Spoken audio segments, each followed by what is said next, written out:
Hello ನಮಸ್ಕಾರ, ಎಲ್ಲರೂ ಹೇಗಿದ್ದೀರಾ? ನಾನು ಇವತ್ತು ಮಧ್ಯಾಹ್ನದ ಊಟಕ್ಕೆ ತಡಗುಣಿ ಕಾಳು ಸಾಂಬಾರು, ಹಸಿ ಅಳಸಂದೆ ಕಾಳು ಅಂತ ಕೂಡ ಕರೀತಾರೆ. ಇದಕ್ಕೆ ಮೊದಲಿಗೆ ಗಸಗಸೆನ ಹುರಿದಿಟ್ಕೊಳ್ಳಿ.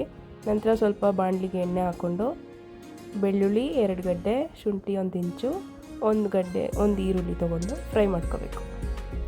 ಅದಕ್ಕೆ 1-2 ಟೊಮೆಟೊ ಹಾಕ್ಕೊಂಡು ಸಾಫ್ಟ್ ಆಗೋ ಥರ ಫ್ರೈ ಮಾಡ್ಕೊಂಡು ಇಟ್ಬಿಟ್ಕೊಳ್ಳಿ. ಇದಕ್ಕೆ ಸ್ವಲ್ಪ ಕೊತ್ತಂಬರಿ ಹಾಕ್ಕೊಂಡು ಫ್ರೈ ಮಾಡಿಕೊಂಡು ಬಿಸಿ ಆರೋವರೆಗೂ ಇರಿ. ತಣ್ಣಗಾದ್ಮೇಲೆ ಮಿಕ್ಸಿಗೆ ಹಾಕ್ಕೊಂಡು ರುಬ್ಕೊಳ್ಳಿ. ಸ್ವಲ್ಪ ತೆಂಗಿನಕಾಯಿ ಹಾಗೂ ಗಸಗಸೆನ ಹಾಕ್ಕೊಂಡು ರುಬ್ಕೊಳ್ಳಿ. ಈಗ ಒಂದು ಕುಕ್ಕರಲ್ಲಿ ಎಣ್ಣೆ, ಸಾಸಿವೆ, ಸ್ವಲ್ಪ ಇಂಗು ಹಾಕ್ಕೊಂಡು 1 ಈರುಳ್ಳಿ ಹಾಕ್ಕೊಂಡು ಫ್ರೈ ಮಾಡ್ಕೊಳ್ಳಿ. ಇದ್ರ ಜೊತೆ ಬೇಕಂದರೆ ಬದನೆಕಾಯಿ, ಆಲೂಗಡ್ಡೆ ಯಾವುದಾದ್ರೂ ತರಕಾರಿನೂ ಹಾಕೋಬೋದು.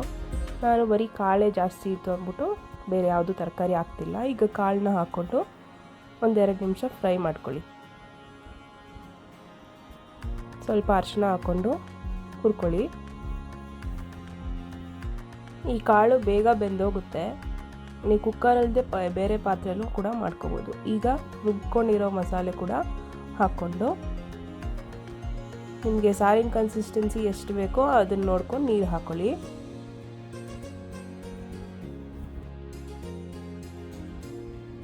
ಈಗ ಇದಕ್ಕೆ ಸಾಂಬಾರು ಪುಡಿ ಹಾಕೋತಾ ಇದ್ದೀನಿ. ನಾನು 3 ಟೇಬಲ್ ಸ್ಪೂನ್ ಅಷ್ಟು ಹಾಕ್ಕೊತಾ ಇದ್ದೀನಿ. ಜೊತೆಗೆ ಸ್ವಲ್ಪ ಉಪ್ಪು ಕೂಡ ಹಾಕ್ಕೊಂಡು ಚೆನ್ನಾಗಿ ಮಿಕ್ಸ್ ಮಾಡ್ಕೊಳ್ಳಿ.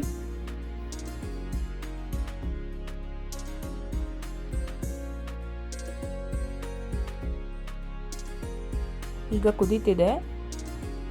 ಸ್ವಲ್ಪ ಹುಣಸೆ ಹುಳಿನ ಕೂಡ ಹಾಕ್ಕೊಳ್ಳಿ, ಚೆನ್ನಾಗಿರುತ್ತೆ ಟೇಸ್ಟು.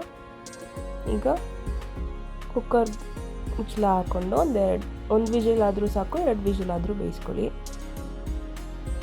ಮುದ್ದೆ ಜೊತೆ, ಚಪಾತಿ ಜೊತೆ, ಅನ್ನದ ಜೊತೆ ತುಂಬ ಚೆನ್ನಾಗಿರುತ್ತೆ, ರುಚಿಯಾಗಿ. ನಾನಿದನ್ನು ಅನ್ನದ ಜೊತೆ ಸರ್ವ್ ಮಾಡ್ತಾಯಿದ್ದೀನಿ. ಹೇಗಿದೆ ಅಂತ ಹೇಳಿ ಕಮೆಂಟ್ ಮೂಲಕ ತಿಳಿಸಿ. ಆದಷ್ಟು ನನ್ನ ಪೇಜ್ನ ಫಾಲೋ ಮಾಡಿ, ಬೇರೆಯವ್ರಿಗೂ ಶೇರ್ ಮಾಡಿ.